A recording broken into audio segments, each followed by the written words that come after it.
1066, une seule année qui a changé l'Angleterre à jamais. L'histoire commence par une mort. En janvier 1066, le roi Édouard le Confesseur mourut sans laisser d'héritier. Sa disparition laissait un trône sans propriétaire clairement désigné et dans l'Europe médiévale, un trône vide était une invitation à la guerre. 3 hommes puissants croyaient que la couronne d'Angleterre leur appartenait.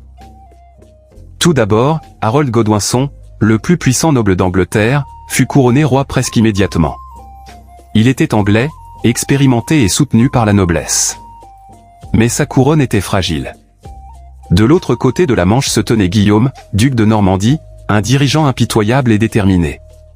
Guillaume affirmait qu'Édouard lui avait promis le trône des années plus tôt et que Harold lui-même avait juré de soutenir sa revendication. Aux yeux de Guillaume, Harold n'était pas un roi, mais un traître. Et du nord surgit Harald Hardrada, un légendaire roi guerrier viking, convaincu que l'Angleterre lui revenait de droit ancestral. L'Angleterre allait bientôt être écrasée entre l'ambition, l'acier et le destin.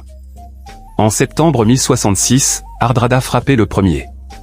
Il envahit l'Angleterre depuis la Norvège et vainquit les forces anglaises à Fulforgate. Mais sa victoire fut de courte durée. Harold Godwinson marche vers le nord à une vitesse incroyable et surprit les Vikings lors de la bataille de Stamford Bridge. Le combat fut brutal. Hardrada y trouvait la mort, et l'âge des Vikings en Angleterre prit fin ce jour-là. Mais Harold n'eut pas le temps de célébrer. Quelques jours plus tard à peine, Guillaume de Normandie débarqua sur la côte sud de l'Angleterre avec des milliers de soldats entraînés et de cavaliers et une force dont l'Angleterre manquait.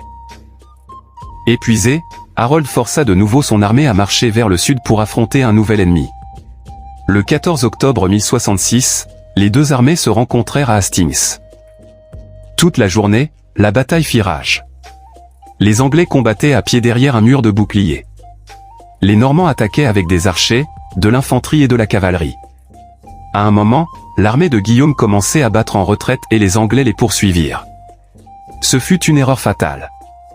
Les Normands se retournèrent. Le mur de boucliers se brisait. À la tombée du soir, le roi Harold était mort, abattu selon la légende par une flèche dans l'œil. Lorsque le soleil se couchait, le destin de l'Angleterre était scellé. Guillaume marchait sur Londres et fut couronné roi Guillaume Ier d'Angleterre le jour de Noël 1066. L'histoire se souviendrait de lui sous le nom de Guillaume le Conquérant. La conquête transformait l'Angleterre en profondeur. La classe dirigeante fut remplacée par des seigneurs normands. Le français devient la langue du pouvoir. Des châteaux s'élevèrent à travers le pays. Les lois, la culture, l'architecture et même la langue anglaise elle-même furent profondément modifiées. 1066 ne fut pas seulement une bataille.